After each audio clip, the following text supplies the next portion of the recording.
Nasa harapan ngayon natin ang RS125 ng Honda. RS means road sport. So, ibig sabihin, maganda to pang kalsada, pang araw-araw, pang biyahe sa eskwela, pamapamalengke, pwede na rin. Wala nga lang to gulay board, pero tingnan nyo naman yung forma. Para siyang Raider R150 rin na small version naman. Small version in terms sa makina. Pero sa tindig, halos kung titingnan mo sa kulay ng Raider ngayon at kulay nitong RS125 halos mag-identical sila. Halos hindi mo malalaman kung ano dito yung mas malakas kung ikaw ay baguhan pa lang sa mga motorsiklo.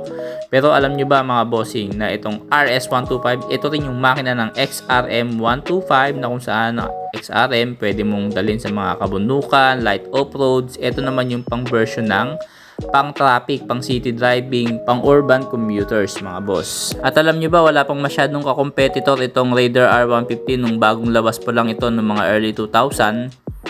Ang katapat lang talaga nito noon yung RS125 ng Honda. Kumbaga sa pormahan, sa tindig, halos identical sila parehas.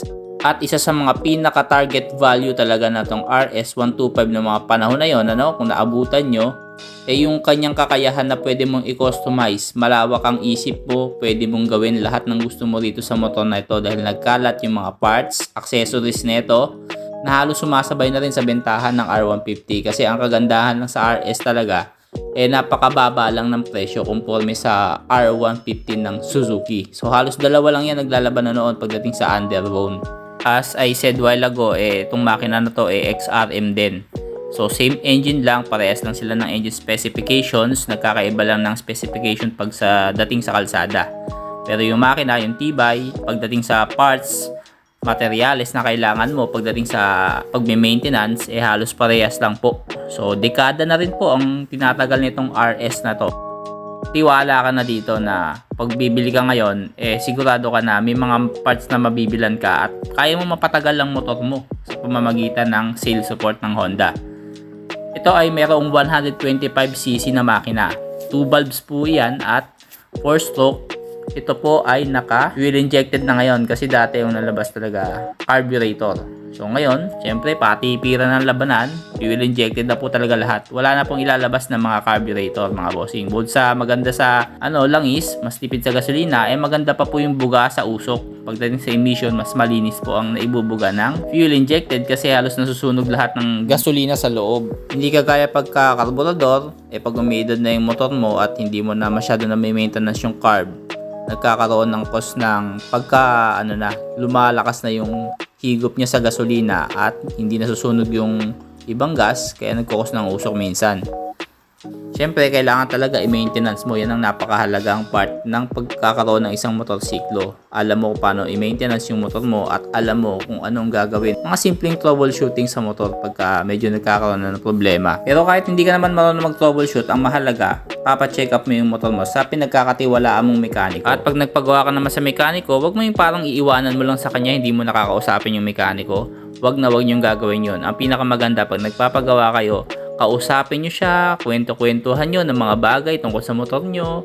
Yung mga ganon, magiging palagayan mo siya ng loob nang sa ganon, mabuo yung tiwala nyo sa isa't isa. Kumbaga, hindi ka niya rin lolokohin, hindi mo rin siya lolokohin kung siyempre, di ba? Nagkakaroon kayo ng mutual understanding. Siya na yung magiging mekaniko mo, panghabang buhay na ginagamit mo yung motor mo, di ba? Makasigurado ka na talagang buong pusong gagawin ng ng mekaniko yung motor mo. So kung makikita mo yung taillight, di ba? Halos pares lang ng XRM. Ibang-iba na yung forma nito kasi yung dating RS, iba po ang forma ng taillight niyan So hinawig na nila sa forma ng XRM ngayon. So parehas lang ng gulong ng XRM ito. 17 ang mga gulong harap at likod. Meron pa po yung yung interior sa loob na kung saan pinapahanginan mo, minsan nabubutas. Pero ang kagandahan sa interior mga bossing, ang tagal po ng lifespan niyan. Basta siguraduhin mo lang na bago yung gulong mo, hindi po basta-basta nabubutas ang interior. At kaya naman naka-interior yan dahil makikita nyo, nakarayos po yan. Spokes wheel po, kumbaga, hindi po ito nakamags. Pero kung nakamags naman yan, malamang baka gawin na nilang tubeless to. Pero syempre, since itong motor na to, kailangan maging durable at pwede sa kahit anong kalsada dito sa Metro Manila. Kahit, alam mo naman, kahit mapatag sa Metro Manila, malubak pa rin po. Kaya the best talaga tong Rayos kaysa sa Demags. Kasi laki ng problema ng Demags, lalo na dito mo idadaan sa lubakan, ano?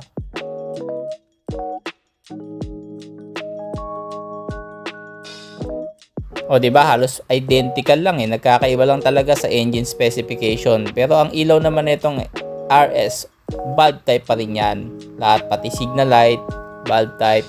Paging sa tail light, puro bulb po ang mga ilaw niyan. Kaya napakadali pong i-maintenance. At isa sa mga magaganda sa klase ng mga bulb type ng Honda, napakatitibay po niyan mga bossing, ano? 11 years na ang motor ko XRM, hanggang ngayon hindi ko pa rin po napapalitan ng tail light. Headlight lang po napapalitan ko doon. Yun lang po yung napupundi. Pero the rest, wala po akong pinapalitan. 11 years, imagine napakatagal na nun. Sa braking system, naka-disc brake po yan sa harapan. Sa likod naman, drum brake. At isa ito sa mga pinakamaganda sa RS. Meron po yung susian, meron po yung compartment na maliit sa loob. Ito yung naging bentahe rin ng RS noon. Conforme sa Raider 150, wala ka talagang malalagay kahit ano dyan. Kahit chinelas mo, wala eh. Papeles lang po ng ORCR na malalagay mo.